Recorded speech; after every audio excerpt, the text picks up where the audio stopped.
Hey, good morning, good afternoon, good evening. I hope you are doing well. If it's your first time here, hi, hello, welcome. My name's Chiga. And if you are returning, hey, great to see you as well. I've got a slightly different setup today because I'm hoping to share some screen along the way. So I'm doing a combination of phone and laptop and lots of wires. So if it all goes wrong partway through, I might have to stop and fix it. But fingers crossed it all goes well. So I hope you're doing well. I hope you're having a good week, or you've had a good week. It's the end of the week right now, and we're going into a new one starting tomorrow. So I wanted to follow through on a promise I made. So I think the video that I made about burnout, which I'll try and link here, while I sort of took some time off. At the end of that, I sort of went through some topics that I thought I might come back to later on. And so this is one of those. So as you see from the title, My Journey into the FIRE Movement. FIRE stands for Financial Independence, Retire Early. It's a movement that is growing and growing, especially in the last few years as people, I'm just typing it because this was meant to be sort of really freestyle and just genuinely sharing my take on things. But if I just quickly show screen here, just some information that we're going to look at together. Like I said, this was a huge part of what I wanted to do, share screen. So just like a brief overview of what the FIRE movement is, and then I'll talk about sort of how I got into it as well. So let me show you our good old friend Wiki, Wikipedia.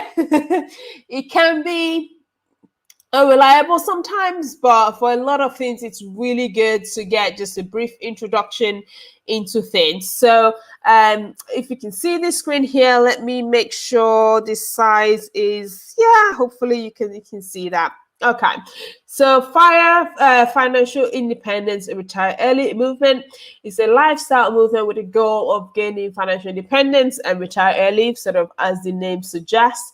It gained popularity in the 2010s, so that sounds about right, especially around millennials, which I'm one of those, and information just sort of being spread because a lot of us, we are getting to a point where we're realizing, especially here in the UK, the retirement age for like a government pension that just keeps going up and up and up. I think it's currently 65.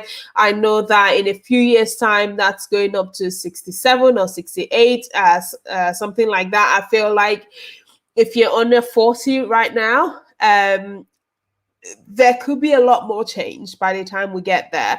And so I think a huge part of this is born out of wanting to have a bit more control over that.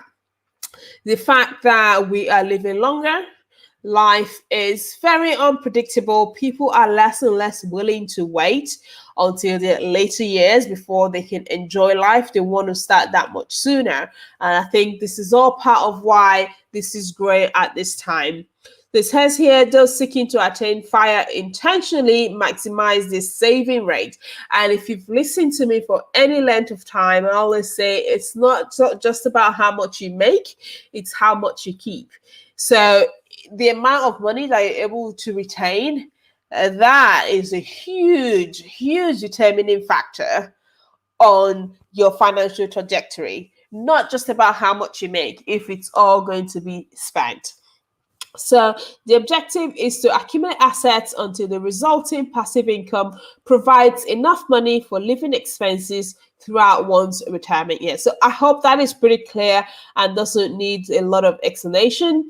There's a lot of numbers that sort of go around with that. You may have heard of the 4% rule. In simple terms, that is having enough money where 4% of that is enough for you to live on for the year.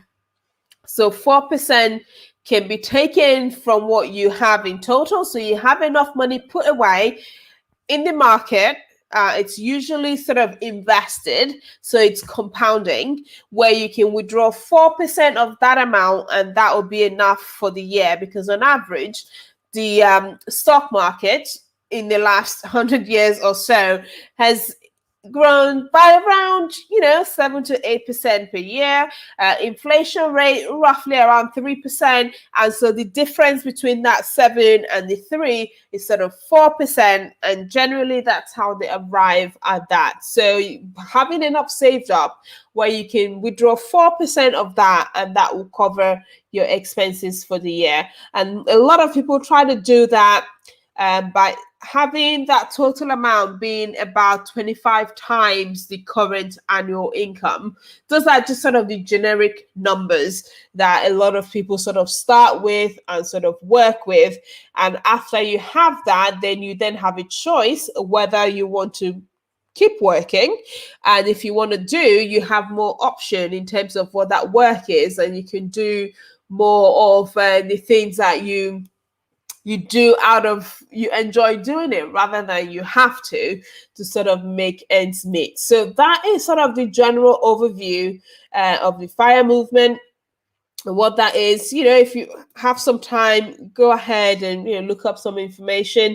There's different ways of doing it. I'm gonna sort of do the overview of how I got introduced to it. And then sort of a more recent one, this one here, I think it's called the Barista FIRE, which is one that I'm more getting into sort of recently as well. But just a lot of information on here. Looks like there's some critique of it as well, but in terms of the numbers that people try and work with, sort of the drive behind it. But I think you have to generally create of it what you will. What I'm finding, there's not one way that it has to be done. You have to work with your goals, your circumstances.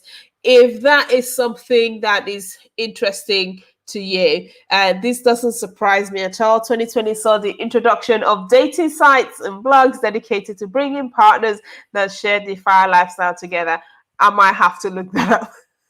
I might have to look that up. That is brilliant. Dating FIRE. Okay, well, how about that? How about that? Okay.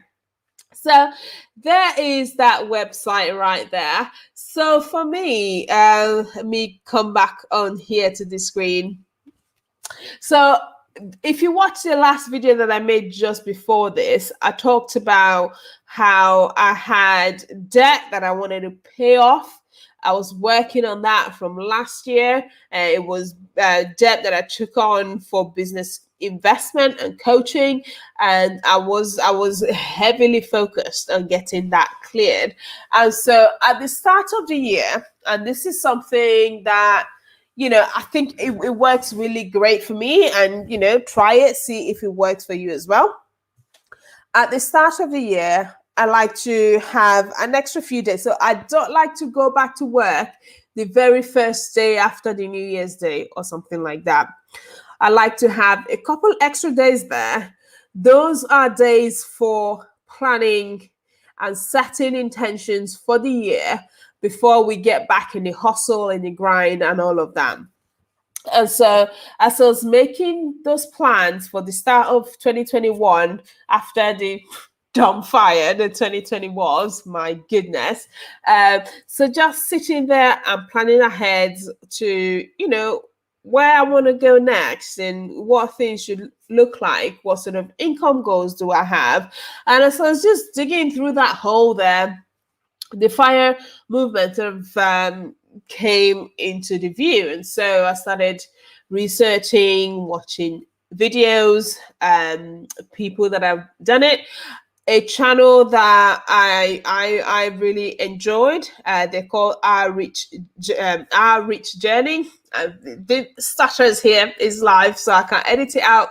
Our Rich Journey. So they are originally from America, but they currently live in Portugal. But that's just one that sort of comes to mind. This couple with two girls who were able to retire at the age of 40 and just sort of have the freedom of options. And this was done without having reached parents that sort of funded it. Yes, they had a good job, but sort of the decisions that they made along the way to sort of get them there. So that was part of the researching, going down the rabbit hole, as they say, researching, investigating, looking at different ways people are doing it, and essentially letting the subconscious mind go and sort of think about it, ruminate it over. You know, we've got this budgeting thing down, and so it's how do we put that money to work sort of in the long term. By the time I have this debt paid off, I'm going to have this money that used to go towards that. And where do I want to put it from an investment point of view? If you live in the UK like I do, yes, we have the government pension, like I said, at this time, but that thing looks like it's gonna get dragged out even further and further. And so there is also the option of your employer pension. If you're employed for a company, I think now by law, they have to give you the option of a pension. Of course, depending on what sort of contract you have and the hours that you work, things like that. So that is something that they have to do. We have that to take advantage of, especially if they're matching that. I think that is a really good thing to do. But then we also have things like the ISAs. Now, for someone who is considering the FIRE lifestyle, those are going to be very helpful if you want to have access to that money before. I think even with the government ones, I think the earliest you can get it is 55. So if you want to retire before 55, you are going to need accounts like ISAs and things like that, where you can put the money in. And ISAs are great because they are tax-free. The money has been taxed before you got it, and so it's not taxed again when you're paying it in, and also when you're getting it out as well. As at right now, you can put up to £20,000 in an ISA during a tax year. So that is quite a bit for a lot of people to start with. So I've had the ISA open for quite some time. Wasn't really actively using it for investing, and so at the start of the year, sort of ruminating through this, started to really think about what can I do with this. And so by around March, April, I started to have some numbers dancing in my head, sort of going from just theoretical and learning about it to actually, how do my numbers fit into this? What sort of numbers am I looking for? What sort of retirement age would I like it to be? And what do I need to get there? And by around May, we sort of started putting pen to paper. But the good thing is there are a lot of calculators out there. You don't need to figure it out on your own. There's a lot of calculators that you can use, and I'm just going to share a couple of those with you. So there's the general, compound interest calculator. So going with, let me see, let's do this. Where is, there we go. Let's use this one. So let's use this one. I will share the screen right now. So this is a website called Networthify. Networthify. But like I said, there are lots and lots of calculators out there, lots of options. Play around and see what sort of works for you. But let's come here. Is this the correct screen I want to share? Yeah, that is the correct screen. So this is Networthify. No numbers are sort of plugged in right now. The good thing about this, I don't know if it even has it in currency. I don't think it does. So you can just sort of play with the numbers. So you're starting with this first bit here being currently how much you make. What I would put here would be what you get after tax, not before. It's no point, using the number from before tax, because that is not what you actually get. The current annual savings rate. Now, this is the thing. This is how much you're gonna save, and I have videos on I can't speak. I have videos on budgeting, so I'm not gonna go through the details of how to do savings, how to work that out. I might link some videos here if I can remember to do it once this live finally uploads. But this is how much you're going to save on a yearly basis.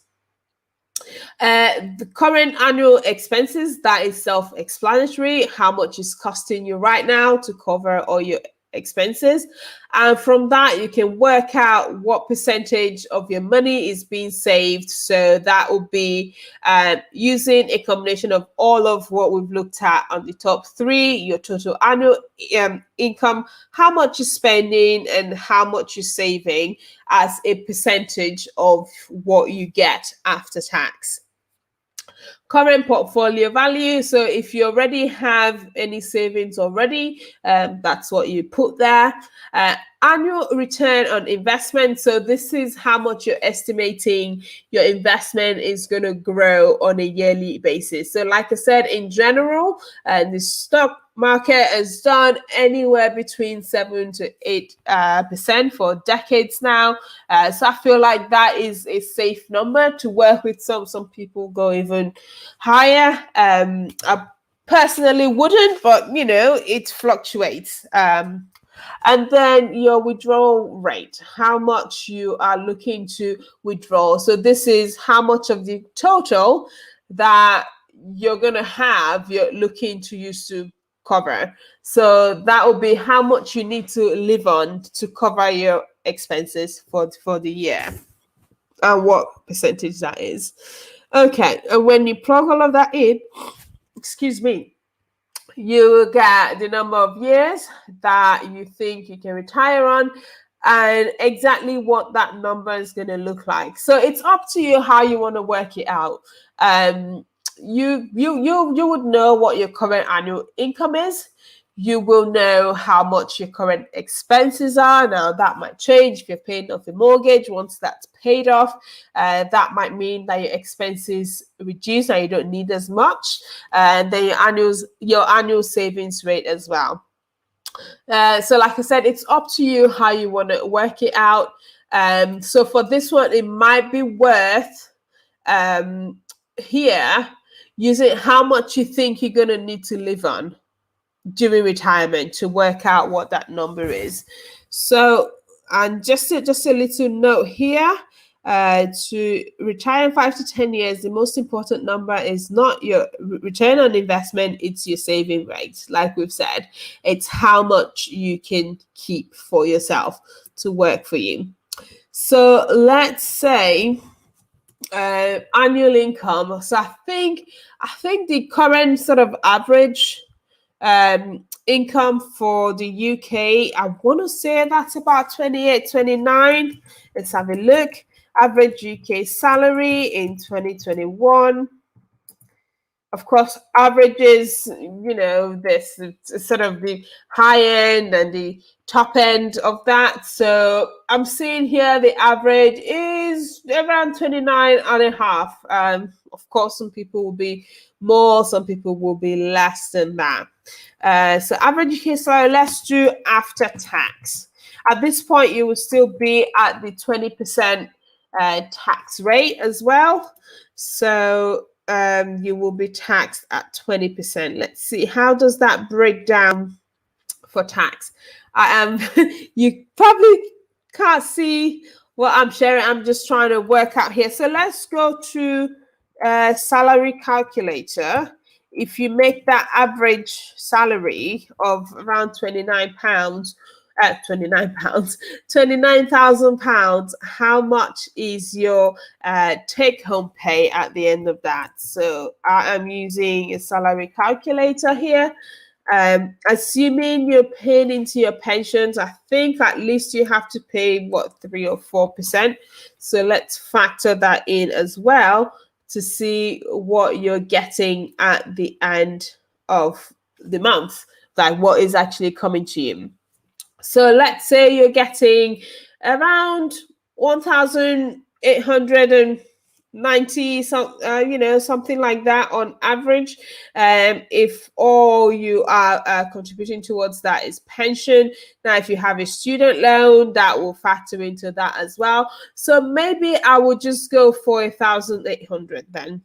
I'll go for 1,800 as what you're getting at the end of the month.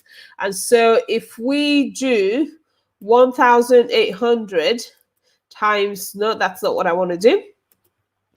1,800 times 12. Let's do that. So that would mean your annual income is 21,600, for example. Okay. And so your current annual saving recommendation is generally to save at least 10% of what you're making. So in this case, that would be 2,160. Okay, so 2,160, for example. I mean, those are really, so if you see there, it's worked out this for you. So it's worked out that the savings rate based on that number is 10%. Now, the way to sort of up that would be either to save more or try and make more. I say a combination of both is a good way to go, trying to make more at the same time, trying to look at expenses and, where things can be adjusted to make that better. Okay, so if we assume you currently have nothing saved up, which is an interesting place to be, but let's leave that at 0 for now and say crunch the numbers. Based on that, so if you see here, that number, it looks like quite a lot. It's saying it's going to take 41 years, which is why a lot of the time in the FIRE movement, you have a lot of people, like you said at the start there, really maximizing savings rate. So we're seeing savings rate of 20%, 30%, 40%, even 50%. People that are committed, right, to get that absolutely done. If I just come back quickly to the portion with just one moment. Let me share. Okay, so I can't share two screens at the same time. So let me just quickly go back to the Wikipedia page. Look at some of those savings rates on there. This video is going to be quite long. But if you see here, if you have a savings rate of 10%, just a year's worth is going to take that long. And of course, the more you make your savings rate, the easier it's going to be to get to where you want to get to. So let's go back here then and play around with that savings rate a little bit. Of course, this all applies if this is a goal that it's for you. If it's something that you're not interested in at all, that's absolutely fine. So if we come on here and change this to 20, for example, and what does that do to the number? So if you save 20% instead, that knocks off 11 years from when you need to retire. That's crazy. That is crazy. And of course, the more you move that, let's say you get to 30% and crunch those numbers again, that sort of drops it down again to 24 years. So that sort of makes the difference between someone who is having to wait until their 60s. If you imagine someone who is 20 something now or even 30 being able to retire in their 50s versus their 60s. So that sort of thing makes a difference. Now, hopefully, over time, your income is going to go up as well. And that is what you put towards to increase that savings rate and get those savings number up. So you can use something like this to sort of see where the numbers stand for you, what it sort of looks like for you. when I did mine back then. So I was looking at around 14 years for the retirement, sort of from where I stand now. Now, of course, if you already have something in there to start with, let's say, I don't know, you have £2,000 saved already. That is already sort of a starting point for you, and that sort of takes off just a little bit. But as you can see, the thing that's going to make the biggest difference is the savings rate. Now, quickly before this video gets too long, I mentioned but also that I was now looking into what is the barista fire method. Now, some people, when they look at this number here, this final number here of £400,000, it looks like a lot. It looks like a lot as a goal to sort of work towards. And so there's different variations of this. With the barista, rather than looking to save this £400,000 in one go, you are looking to save just a portion of that. So an amount that you can put aside that can eventually grow into this £400,000. But rather than trying to put in until you get to that, you put in an amount that's going to grow to that in a certain length of time. And once you have that in there, then you can stop putting into it and you just let it grow. Now, the difference is that that might take longer to get to, but on the balance of, I don't even want to say quality of life, but in terms of being able to stop putting money away on a monthly basis, that is an easier goal to get to. Now, that might mean you're not necessarily retiring early, but you're still working towards financial independence. It's going to take, you know, a shorter time of being aggressive in terms of putting money away, but you're just putting away a portion of that that's going to grow to then what you actually need for that. So that is one that I'm looking into right now.